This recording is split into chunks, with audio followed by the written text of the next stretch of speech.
Pass the Puck, tactical videos for your hockey team. This is the last video in the set playing with the Man Advantage series, Part 6, 5-on-3 Power Play. Now, before we get started, please help us grow our channel by hitting the thumbs up button below and sharing this video with your coach or your coaching friends. Now, with a 5-on-3, there's no need to dump, but you still have to attack on either side with a 2-on-1, just like we did with a 5-on-4.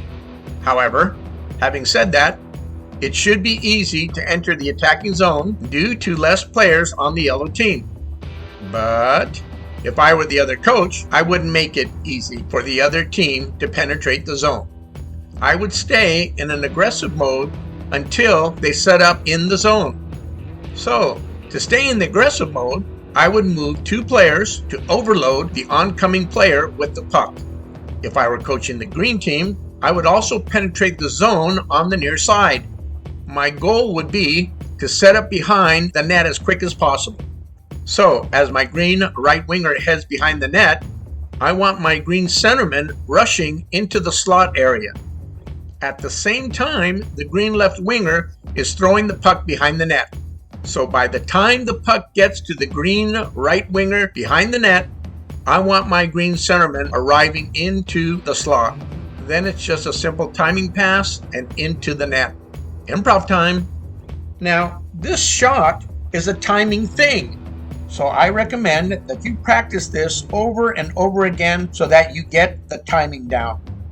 First, do it without a defensive unit, and after you have the timing down, then add the defensive unit to add pressure. I like setting up behind. By setting up behind, it provides you with multiple opportunities. 1, you set up behind the net in the pressure zone. Why? Why is it called the pressure zone? Because all players on the yellow team, including the goalie, are always watching the puck carrier. And if the puck carrier is behind the net, everybody's watching that player behind the net. This means that they are not so concerned about the other 4 green players out front. So here I've placed 2 pucks out at the points to help me prove a point. I have a left defenseman that shoots left, and I have a centerman that shoots right. Now, once the puck gets out to the point, the 3 yellow players down low will have to shift out to cover the points like this. Here you see how the 3 players have now adjusted to the puck out at the point, where you see the defenseman is low and the 2 wingers are high. If the puck gets passed to the point at the other side, now you see that the 3 yellow players will have to shift to cover their positioning within their triangle. So here you see they have placed themselves into an aggressive triangle. Okay, what's an aggressive triangle? Anytime you have 2 players up high and 1 player down low, this is known as an aggressive triangle. Here, you see the puck has moved back to the other point, and as you can see, the players had to shift back to their normal position. I want to toggle this back and forth so this way you can see exactly what the positioning looks like.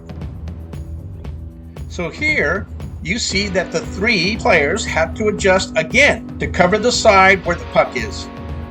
Here's where it was, and here's where they had to adjust. So now, let's look at the other side. Here you see the right defenseman has the puck.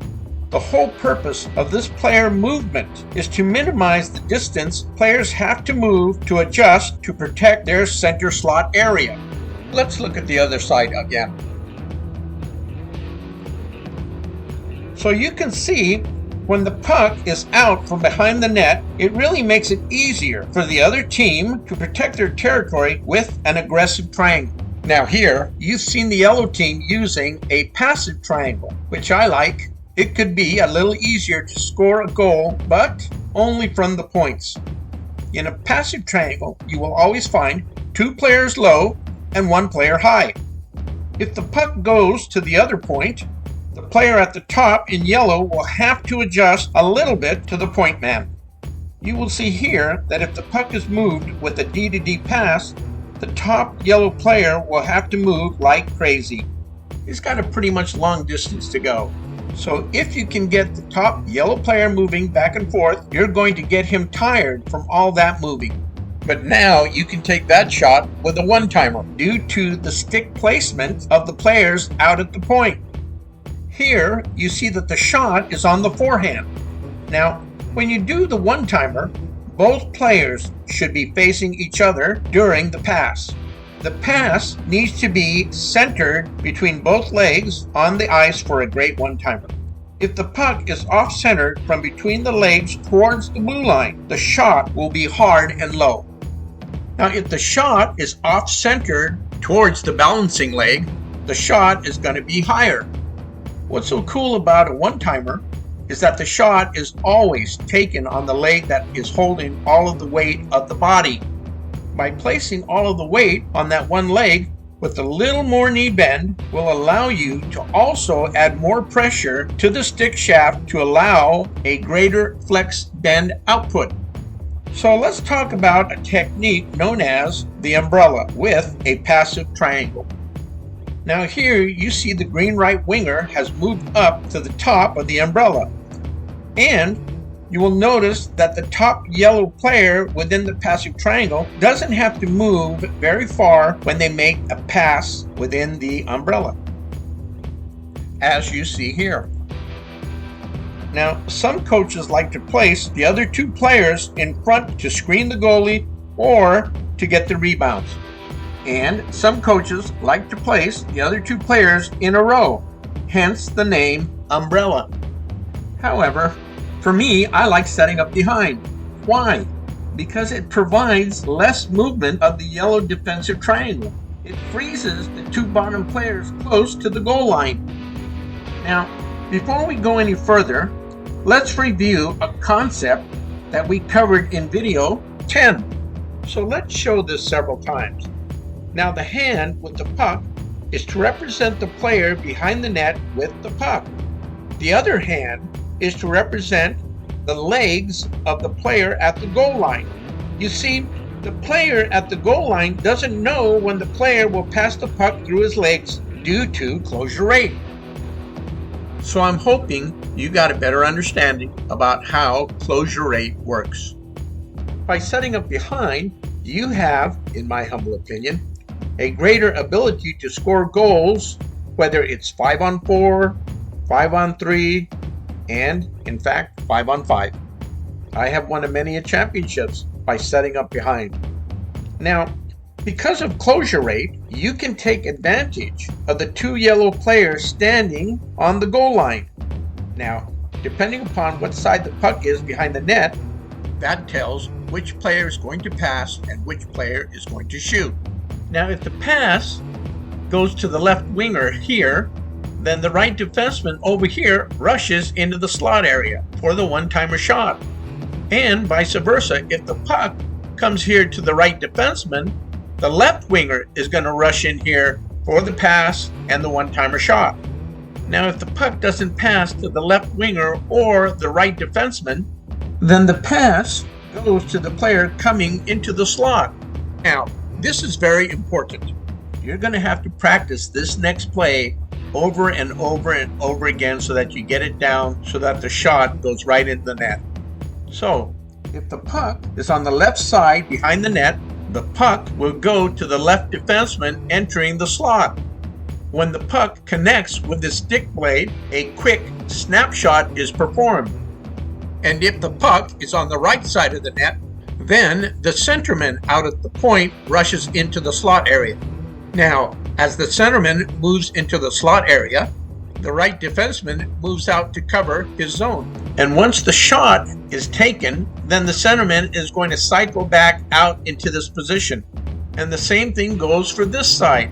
As the left defenseman moves into the slot area for the shot, the left winger is going to come out and cover the left defenseman's zone. Once the shot is taken, the left defenseman is going to turn and cover the left winger's zone. Now, if the player going into the slot area takes the shot and the puck gets deflected into the corner, then that player that took the shot is going to rush into the corner grab the puck and throw it back behind the net. Now, here comes the tricky part. This rushing from the point has to be sold, and it has to be sold hard. When I say sold, it's like fishing to get the other team to be sold on the idea. So let's say the puck is on the left side behind the net. That means we're actually going to pass through the legs of the left winger to the green left winger as he approaches the slot area. However, the sell actually comes from the centerman, and the whole play starts with the centerman, not with the player with the puck behind the net.